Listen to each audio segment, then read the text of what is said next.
Ukimaliza kukojoa, hakikisha mwanaume unapiga maumbile yako hivi ya kiume, yaani kuhakikisha kwamba mkojo wote unatoka, haubaki hata tone.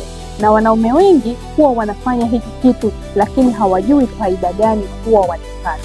Sasa leo nitakueleza faida kuu 3 ambazo mwanaume unapomaliza kukojoa, kitendo cha kupiga tu maumbile yako, kuna faida ambazo unazipata.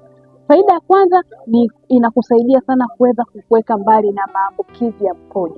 Yaani inamaanisha mkojo unapokuwa unabaki ndani kwenye mirija yake, huwa inapelekea hali ya kutengeneza bakteria wabaya katika sehemu zako za siri, na mwisho wa siku utajikuta mwanaume unafikia hali ya kupatwa na UTI. Hivyo basi, hii ni faida kubwa sana ambayo mwanaume anapomaliza kukojoa akifanya kitendo hiki huwa anapata. Faida ya pili, inasaidia kuondoa harufu mbaya ya mkojo.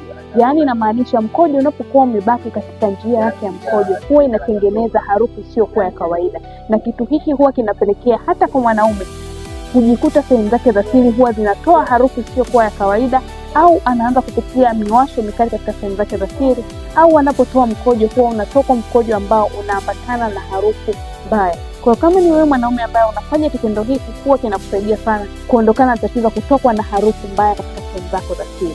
Lakini kitu cha 3 na cha mwisho kabisa ni kutokuloanisha nguo. Yaani inamaanisha mwanaume unapomaliza kukojoa, kitendo cha kupiga hii inasaidia kuondoa mkojo wote uliobaki katika njia yako ya mkojo na kusaidia kuepukana na nguo yako kuloa ya ndani.